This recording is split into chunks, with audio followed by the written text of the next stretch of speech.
लेकिन एक बात पक्की है, मैं आपके माध्यम से धन्यवाद देना चाहता हूं उन तमाम युवाओं को, उन तमाम लोगों को जो जंतर मंतर पर हैं, देश भर में हैं, जिन्होंने प्रत्यक्ष रूप से, परोक्ष रूप से इस आंदोलन में हिस्सा लिया और किसी भी तरह का योगदान दिया।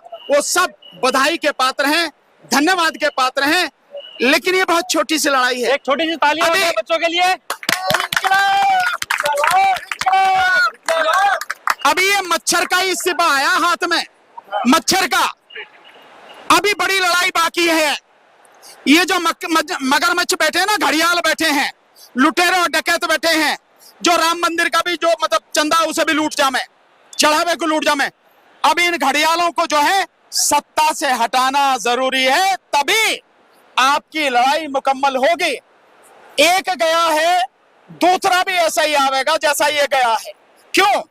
अभी उसको बनाया वो एनटीए का जो अभी गया है, एनटीए का मुख्य, एनटीए का वो हटा ना सचिव, तो जितना बेईमान वो था उससे बड़ा बेईमान बिठा दिया। आया है, तो ये जैसा है ना धर्मेंद्र प्रधान, इससे भी बेकार ही आवेगा। ये बहुत बड़ी बात है कि अगर जो हटाने के बाद जो कोई दूसरा आएगा, अगर वो भी सेम ऐसा ही निकला तो फिर इस आंदोलन का कोई फायदा नहीं होगा। दूसरा, मोदी सरकार में किसी मंत्री की, किसी अधिकारी की कोई औकात नहीं है।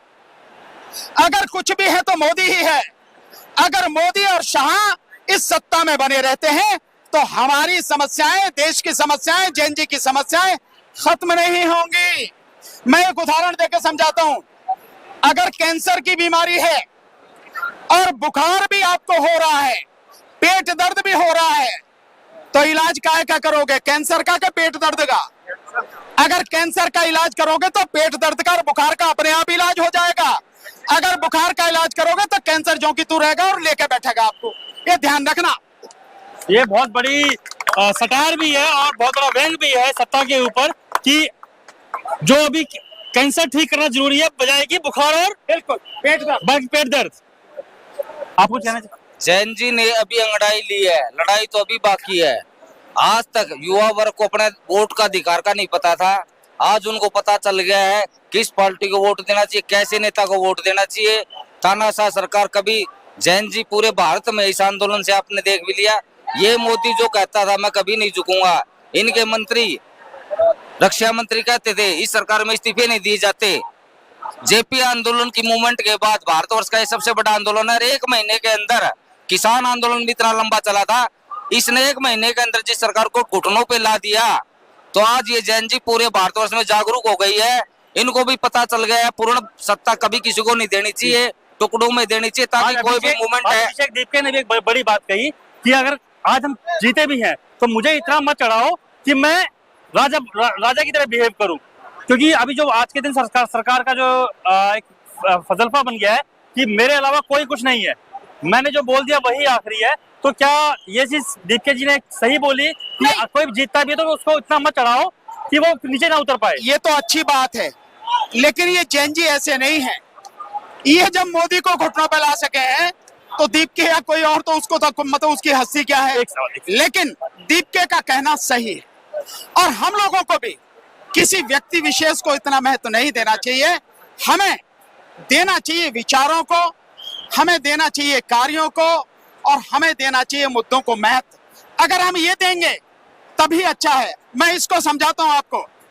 बाबा साहब डॉक्टर अंबेडकर ने एक बात कही थी।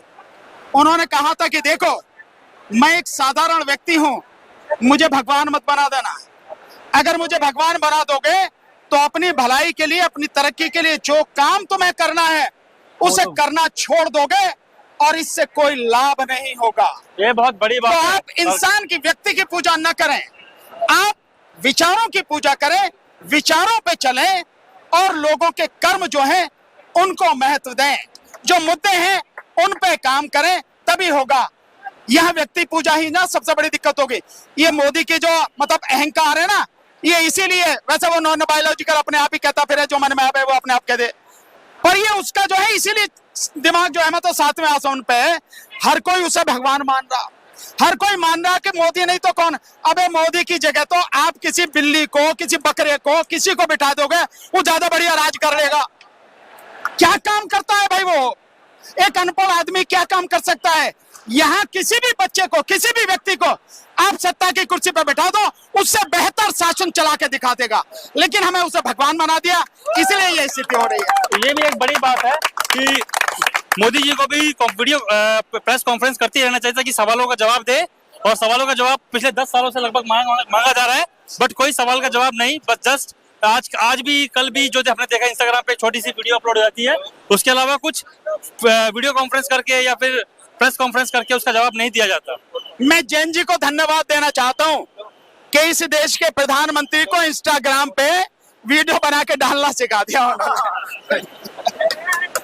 जो ये सीजेपी पार्टी है, ये एक देश के लोगों को एक प्लेटफॉर्म मिल गया है। राष्ट्रीय मुद्दे जो भी होंगे हम उन पे डालेंगे, और जैसे अब शिक्षा, शिक्षित होगा भारत तो विकसित होगा भारत। पूरी भारत की शिक्षा प्रणाली मोदी सरकार को बिल्कुल फ्री करनी पड़ेगी, चाहे वो डीजल पे, सिगरेट पे, दारू पे टैक्स बढ़ा ले, परंतु शिक्षा व्यवस्था अमेरिका की तरह है। मेरे कुछ क्वेश्चन ऐसे ही थे कि जब तक शिक्षा फ्री नहीं होगी देश का विकास नहीं हो सकता, और शिक्षा फ्री होनी भी चाहिए। हम और चीजों पर टैक्स बढ़वाने के लिए शिक्षा केवल फ्री नहीं होनी चाहिए। शिक्षा इस देश में जो बेस्ट एजुकेशन पॉलिसी हो सकती है दुनिया में, एक बेहतरीन प्रोफेसर्स की, लर्नेड प्रोफेसर्स की एक कमेटी बनाई जाए और दुनिया भर के एजुकेशन सिस्टम को रिसर्च करके बेस्ट एजुकेशन पॉलिसी इस देश में लागू की जाए, नंबर 1। नंबर 2, इस देश के हर व्यक्ति को जाति धर्म की तमाम सीमाओं को तोड़कर एजुकेशन कंपलसरी होनी चाहिए, और एजुकेशन एक समान होनी चाहिए।